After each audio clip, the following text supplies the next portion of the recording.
It's September the 19th. It's a Wednesday. And business news? Business news and a little bit of social media.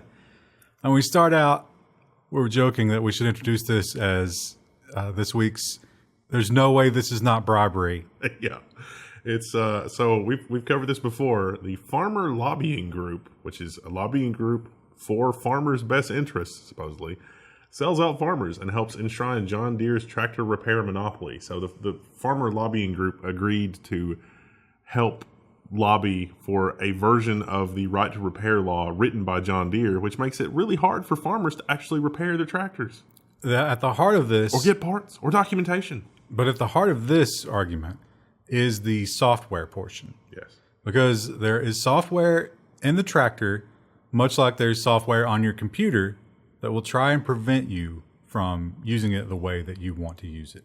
Yeah. There was crazy stuff like tractors that are designed, like the hardware of the tractor is designed to work with ethanol or something, and like John Deere wants to block that and repair type things where it's like, oh, I need to get a replacement part from another tractor. Oh, that part wasn't serialized to work with this tractor. You just need to change the software setting. Yeah. It's just basic. Like if this were the auto industry, like this is the 19s, like this happened in the auto industry in the early 20th century. Where's the outrage?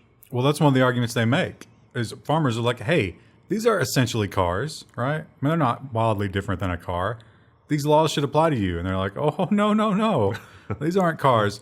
So what happened here is it's not exactly that the lobby group, they didn't overtly say, hey, we're siding with John Deere. But what they did was almost as bad. So John Deere agreed earlier in the year. They were like, all right, listen, we hear what you're saying.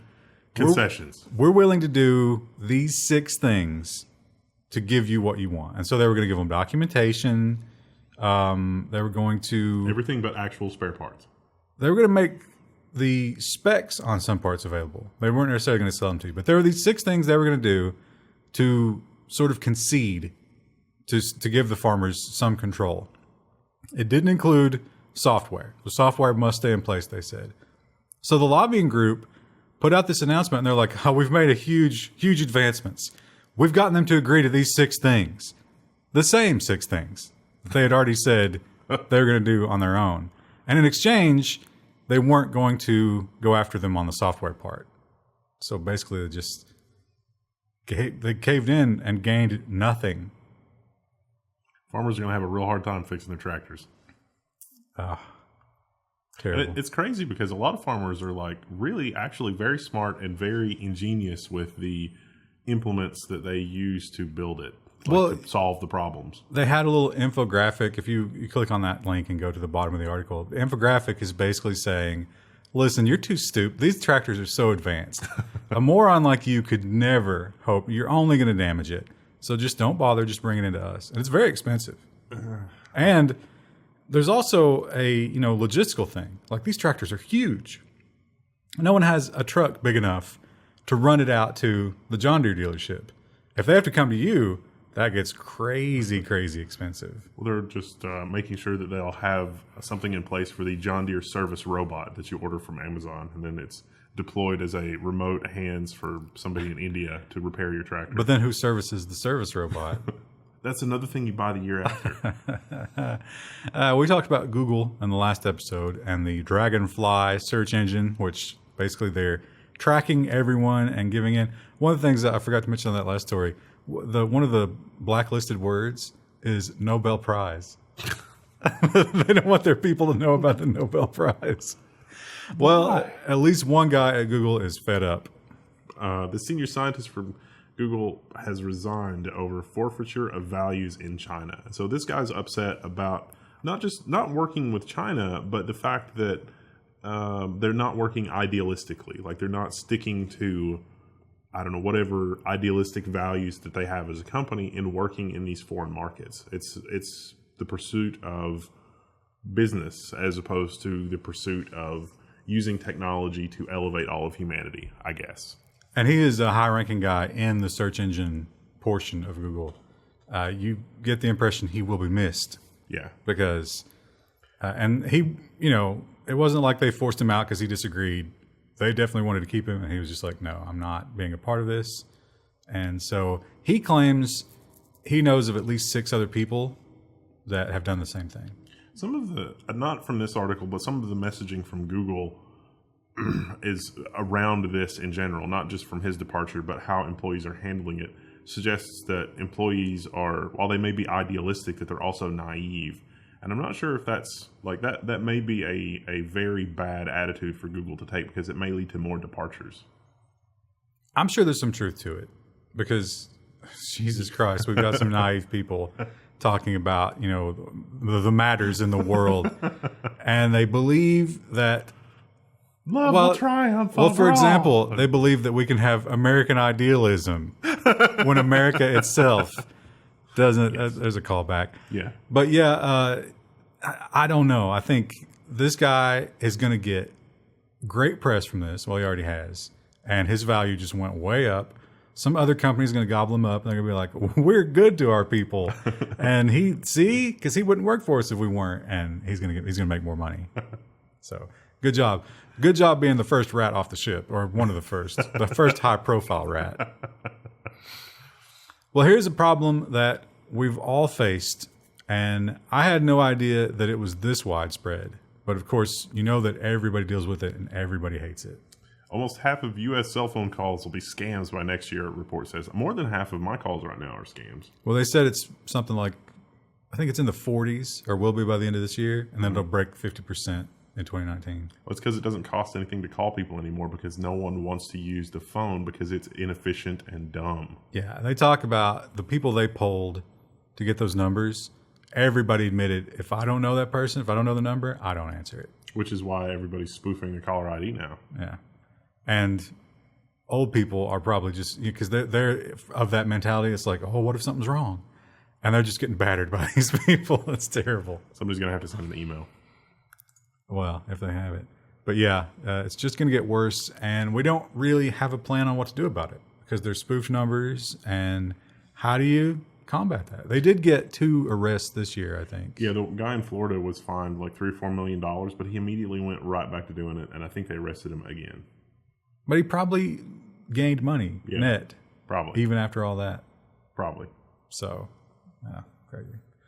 Well, another first that's been claimed by Apple, but wait, Huawei did it the week before.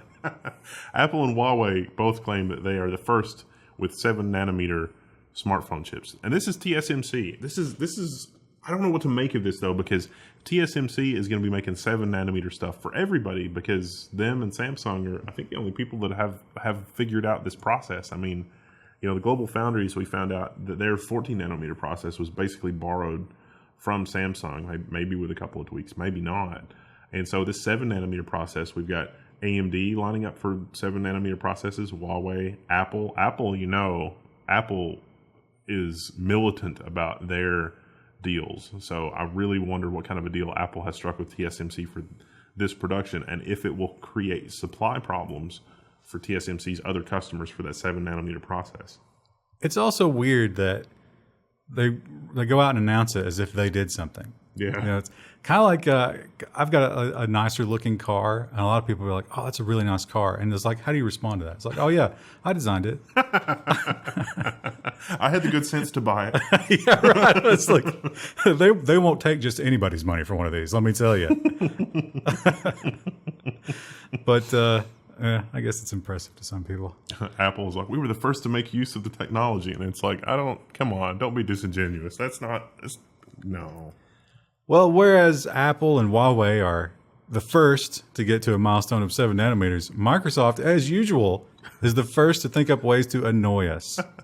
So when you download the installer for Chrome or Firefox, you get a pop-up and it's like, hey, you don't need to install Firefox, you have Edge. And it's like, what? Well, you also get the pop-up when you go to download it. Yeah. So when you go to download it, when you install it, and the installer actually, the blue button, which of course means yes, is ignore this and launch Edge instead. And the gray button is go ahead and install Chrome. And then when you launch the app for the first time, I think you also get that warning. It's like, hey, you know what's more secure and has better battery life? You know what? I think Microsoft has stopped doing this because a lot of people were super outraged online, and they were like, should we not have done that? Sorry. I really, all that antitrust stuff that happened a long time ago was much more subtle than this. So I really have to wonder. Yeah, but they're losing now. And I've said this before, I don't care how good Edge, which is Internet Explorer, let's be honest. You can rename it, it's Blackwater right there. You can rename yourself all you want. You're still the same thing. I don't care how good they make it. I will never forget what they did to us. I will never use their stupid browser. IE was that bad, especially if you had to work on IE, especially if you had to do like ActiveX controls. That's some PTSD stuff right there. I'm going to be like that Vietnam vet who won't eat at Asian restaurants. I'm that guy when it comes to browsers. Well, Apple is claiming, hey man, we've got nothing to do with this, but that's a hollow argument.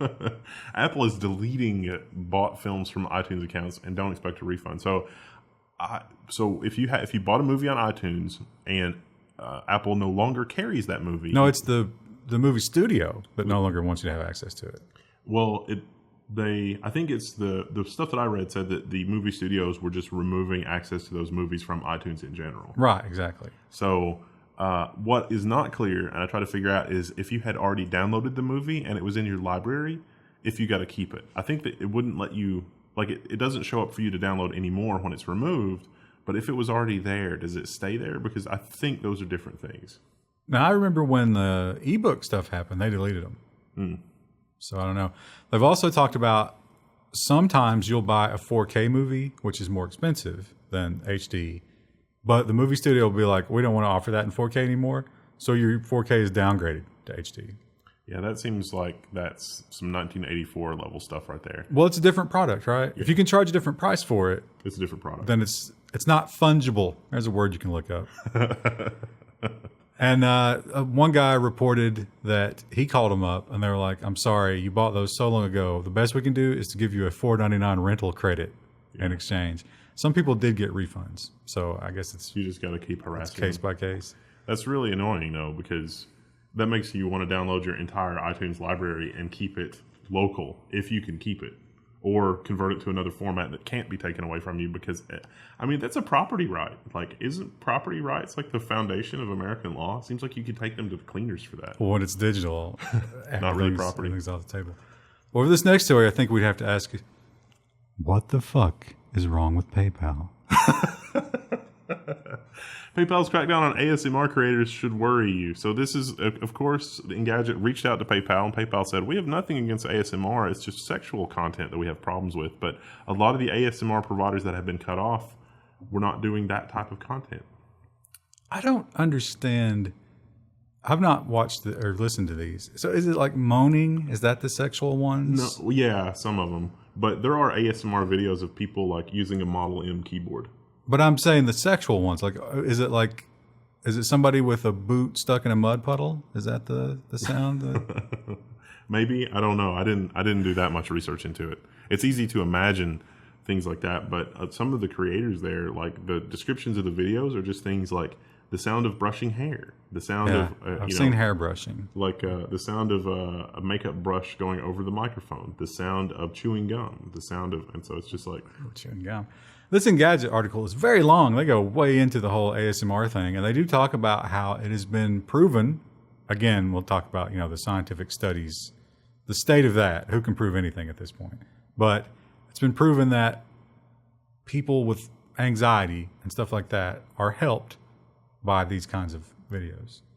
So, well, don't use PayPal for taking money. I think that's a good rule. Just don't use PayPal. That's you'll get burned eventually. It seems like if you're not selling a physical, tangible product, you should never use PayPal. Pretty much. I think that's a good rule to go by.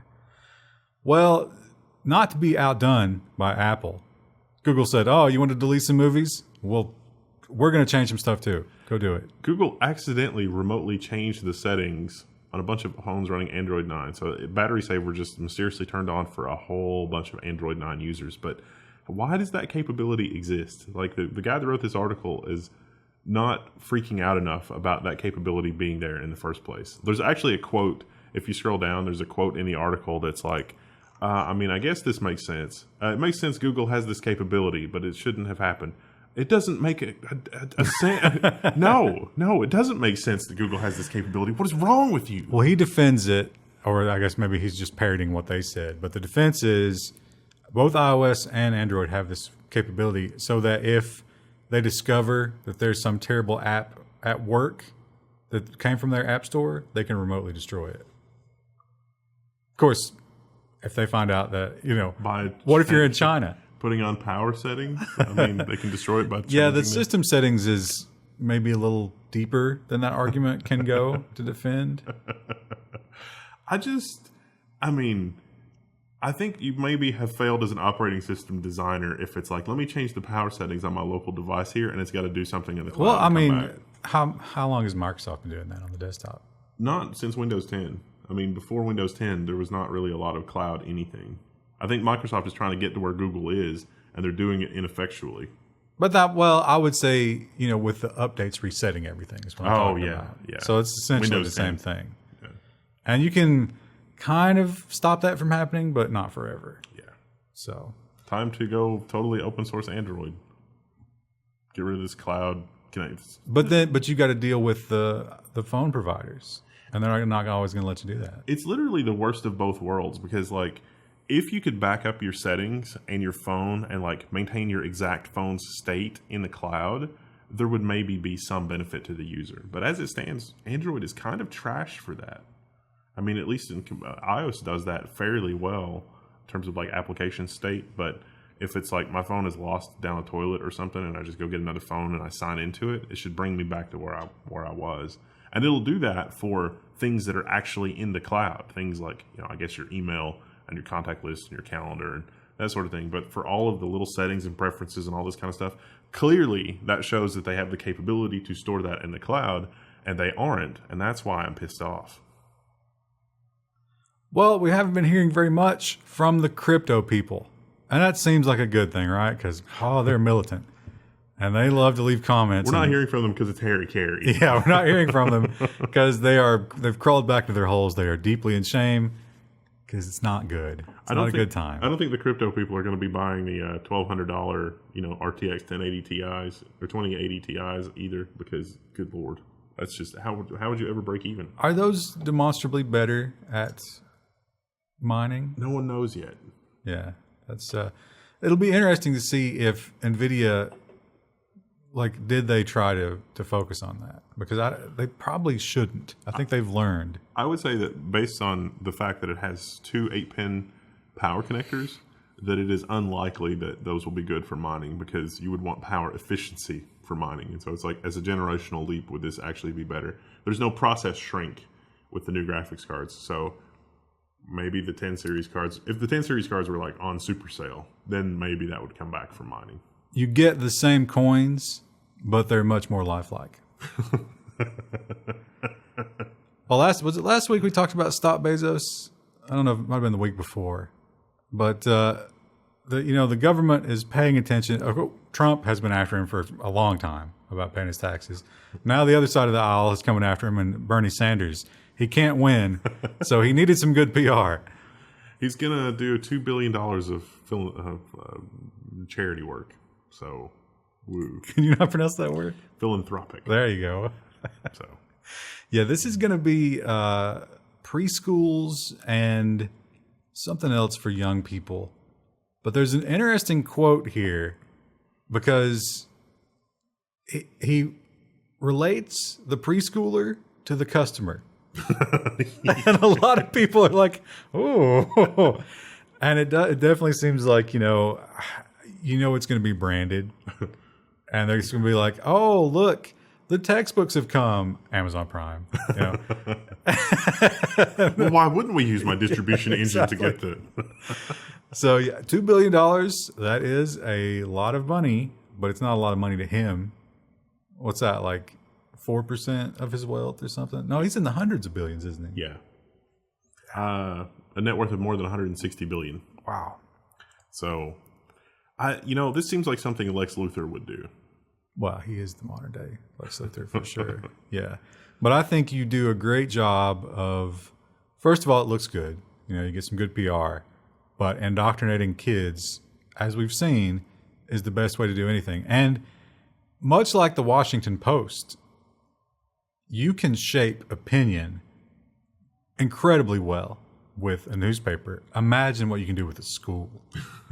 Well, it might take 5 to 10 years to get everybody through the school, but yeah. Well, listen, he's playing the long game. He's going to, how old do you think he is? 50? He's getting that like blood transfusion and he's on growth and testosterone replacement. He's going to be around for a long time. Ray Kurzweil is his live-in, you know, I don't know what you call the thing that keeps you alive through unholy magic. There's a name for that. I think that's a necromancer. Now here's an interesting, I don't know, this seems, they do in the very end of this article, they go out of their way to be like, now don't worry, this could never be used against your will. But I wonder. Soon your doctor will be able to wirelessly track your health through even the walls. Now that what you're talking about is the doctor is like, no, you have to do a specific enrollment procedure where you go through some motions and then it tracks you. Yeah. And I remember thinking there's going to be a alternative enrollment option for like Alzheimer's patients. Well, I guess you could like pick them up and make them do the movements themselves. Of course, what if, you know, it's like, okay, let's do one where the enrollment movement is being slammed on the hood of a car and handcuffed. And now we got, so it's kind of like Bluetooth pairing. The way the thing works is with your magnetic field. So the idea is everybody's got a magnetic field and we're all different.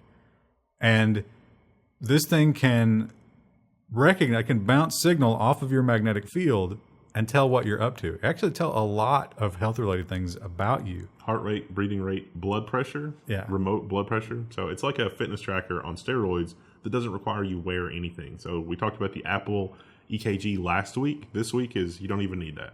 Yeah, it's amazing. If it's true, I don't know how well this thing works. But the idea that once it knows you, once it has a profile, then any machine anywhere could track you. So what if the profiles all get leaked? Oh, yeah, they definitely will. I should rephrase that and say, what happens when all the profiles get leaked? Because it's going to happen. Even darker timeline, what happens when all of the profiles become nationalized and that's your ID? Yeah, that's foreshadowing. So yeah, that's it's interesting, but it's a little bit terrifying because of how much it knows. And because it can track all those physical things about you, it's going to know all of the activities that you're up to. Yes. That's... people are going to get them, though. People are going to want them. Yep. And they're going to be, it's going to make cute little graphs and exportable share on Facebook buttons and be like, look how much activity I did today. Look how many times I had sex today. It's like a fit, like the runners thing where it's like the runners app. It's like, oh, I ran 7 kilometers today. And it's like, oh, there's, never mind. Or, yeah, I ran 7 kilometers through the missile base that doesn't exist. Oops. That happened. Well, we know Amazon, they've got their cashierless store, and it's impressive. It is a little impressive. It's pretty impressive. Well, now there is a new company. I forget what they're called. It was like Cognition or something like that. But it's not open very much. It's only open on Wednesdays and Fridays for a half a day. And only one person at a time right now. There's a bouncer. But they're doing it. Now, Amazon uses weighted shelves and cameras, and what wasn't there one other thing they used? Maybe RFID tags. Your phone definitely identified you, but these guys claim that there is a phone aspect to it, but it's only cameras that track what you're up to. This store is apparently 25 square feet, but has 27 cameras, so there's about 1 camera per square foot, which seems excessive. But the guy here got like a bag of popcorn or something, and then he was like, oh, should I get a second bag of popcorn? And they got a second bag of popcorn, but it didn't bill him for it. And there was another guy, the guy that came out before him, who he interviewed, picked up some mac and cheese and put it back and got charged for it. So it seems like they've got some work to do. This is in a major metropolitan city, the homeless are just going to have a field day with this. Yeah, because, well, I think you have to have the phone app to get in. They'll probably have a phone. But, I mean, you have to set up an account. So, homeless could probably do that. Now, you could steal a phone. That's so just... it's like a walk-in vending machine. I love the idea of it. I'll tell you. Because self-checkout is a step in that direction, sure. But self-checkout messes up a lot. Yeah. And if they can get this right, I would be happy to shop that way.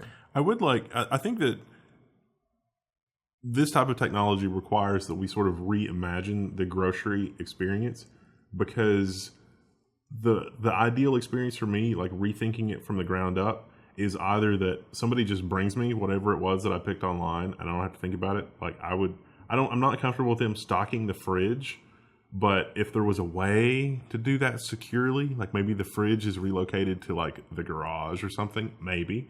But I'm thinking more like for the pickup scenario where I just, I order the stuff online, I get a ding, and then I just get in the car, and just by virtue of being in line, the cameras already pick it up, they pull the license plate or whatever, and they're like, oh cool, we got this dude's groceries. And it's just a very efficient, fast line through, whatever, and somebody just puts all the groceries in the trunk and I drive away and I don't have to do anything. Never going to work. First of all, produce and meat. Throw that out the window. Oh, because they would give me bad produce and meat? Well, you got to look through it and see what you like, I think they could close the loop on that, because it's like, your picker was Tommy. It's like, Tommy did a terrible job picking my fruit.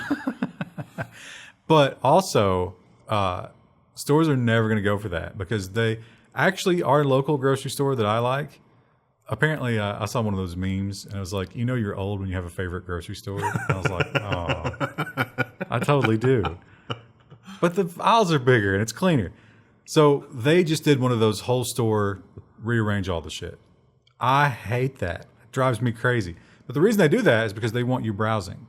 Yeah. And what you're describing would not be is the enemy of browsing. I would pay $5 extra for the convenience of not browsing.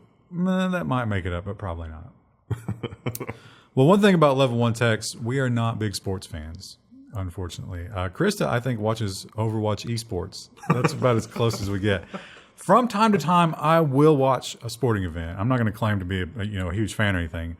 But when I do, one thing that drives me absolutely crazy about modern sporting events is the name of the venues, stadiums. It's like, Alltel Stadium.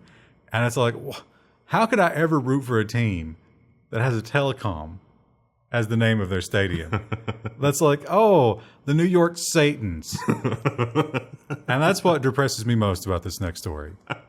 SpaceX says that it is... Oh, wait, I did the wrong story. You did the wrong story. Oh, God, this was supposed to be the one about NASA branding its things. Ignore all that. We'll find it real quik. We can do them out of order. I don't know that I don't think it's in this. It's in nonsense. Is it in nonsense? It's a different day. It's a different day. Oh. So SpaceX, they're taking somebody to the moon.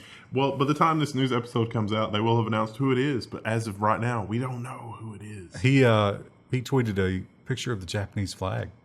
Oh, so maybe the emperor? That would be risky.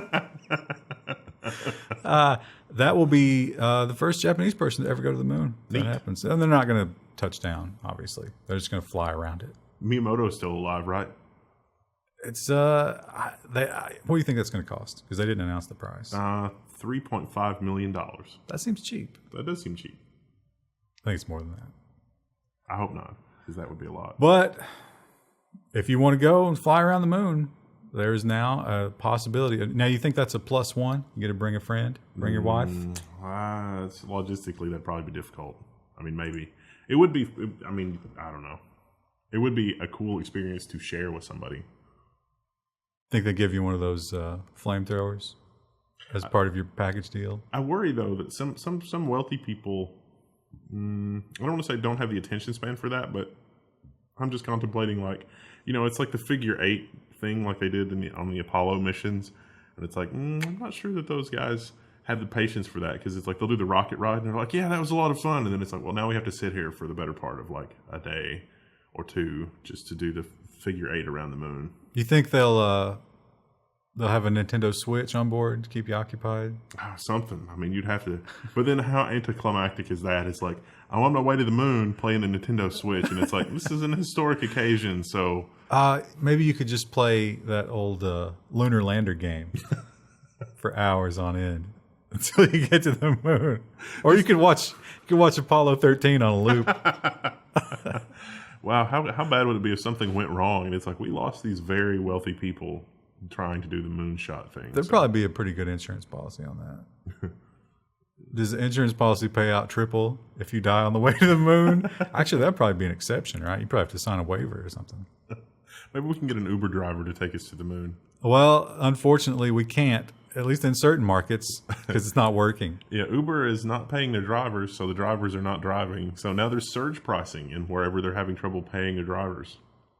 And even the surge drivers don't know what they're being paid because it's not working. So this is totally on Uber's end. It's some kind of glitch. And the problem is, so when you get paid by Uber, it goes into a pool on your account. And you use that money to pay your dues to Uber. But none of that's working. So no one can pay their dues. So as their dues come up, they can no longer work. Some people were complaining that they couldn't buy gas and stuff like that to actually do the driving, so they just stopped. It's ridiculous. How can you let that happen? How much venture capital did they get again? Yeah, it seems like they've just been falling apart for a couple of years. I tell you what, Uber, you give me 5% of that, we'll get your problem taken care of in a week. That's a bold claim. Well, the blockchain, they've got these gambling things going on from the blockchain, and they are getting hacked constantly. But this one actually used it as advertising, and they said, hey, look, everybody else got hacked, not us. And then they got hacked. Immediately. Yeah. And there's a lot of money involved in these gambling applications. I wonder if, because usually our law enforcement is pretty on top of things like that because it's free money for them. So they're usually pretty on top of stopping the online gambling because then they can seize all the cryptocurrency and use it for whatever they want. Maybe they're not as motivated because the cryptocurrency is crashing. So this was a Ethereum-based contract that they used. It was a dice game based on an Ethereum contract, and it was an open source Ethereum contract. So somebody read the source and they were like, hey, there's an exploit here. This has a problem. And they just went in and took money. Good job. The one guy that was following it, one of the security guys, he was like, they are not covering their trail. So they might get what you were talking about. They might just get that money eventually. Maybe it was a security researcher where it's like, hey, I did this for you. Give me a small cut. Here's your money back. That would be a cool follow-up story. I don't think they've been contacted. Well, moving to social media, Facebook is looking to build another data center in order to store all of your data and sell it. It's going to be $1 billion data center. At least $1 billion. And it's going in Singapore. So this is going to serve China and India. That should tell you about how much Chinese and Indian Facebook users are worth, which should tell you how much other users of Facebook in China, or Facebook and Facebook-related services are worth, which is a staggeringly huge number. Well, China and India are on the ascent in terms of middle class. And middle class they're the spenders. So, and they need Facebook. They must have Facebook. It makes total sense that you get their data, and it's super valuable because you're selling that data to marketers, obviously, and they buy stuff. They love buying stuff. Whereas our millennials, as we know, based on every other article that's online these days, they don't like to buy anything. No, they're destroying our economy.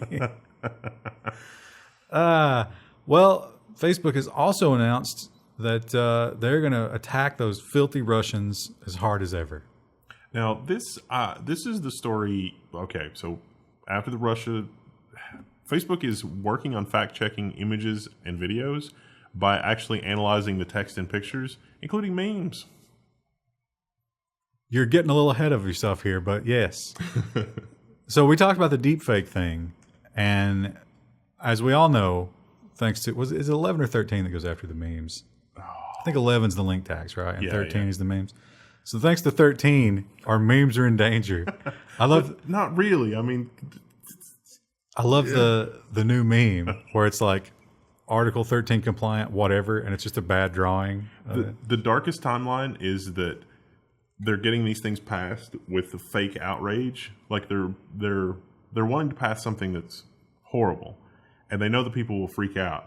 So they make it much worse than it actually is to get people to freak out. And then they're like, well, see, it's not as bad. And then it passes anyway, it's a game of terribleness that's just unacceptable. But you can't pass up the timing here. Yeah. It's like, oh, just as Article 13 comes through, now Facebook has a way to inspect the memes because they can search text. But how do you search the text that's built into an image, right? That's just an image. There's no way of knowing. Oh, wait. Yeah, that's Rosetta. So Rosetta is part of that. And I think that this is, I mean, they're saying that they want to catch offensive language and harassment and stuff like that in pictures. But come on. So here's an example. The large text there is Rosetta reading the text from the image. And so then it can be put through the filters. So if you think you're getting around the filters by posting memes with text on an image, not anymore. So now you have to weaponize your memes by turning the text into something hard for the algorithm to read, but easy for people to read. All meme text is going to have to be CAPTCHA text from now on. Or what if it's like the old Looney Tunes, like Screwball? It's like I forget what those things are called, where it's like a picture and you have to put it together into words. Oh, yeah, I know what you're talking about. It's like a picture of a screw and a picture of a ball, and it's like Screwball. That'll be the new, for like whoever is the elected leader of whatever country, it'll just be a picture of that with a picture of a screw and a picture of a ball. And it's like, no, we can't. So they'll have to modify the algorithm to detect that. We will truly be back to hieroglyphics. Yes. It's a full range of devolution back to the cave days. I'm sure there's a screw and a ball in the emoji character set. Surely to God we could find that. Those would be removed immediately because that's hate speech. Hey, this, the caption for our president says eggplant water. I don't. What? Well, that's it for business and social media. We'll be back on Friday with we got some robots with the memes while they're still legal. Yeah, we got some memes. Got the robots, security, and nonsense, or insecurity, as the case may be. Almost always insecurity. See ya. We'll see you then.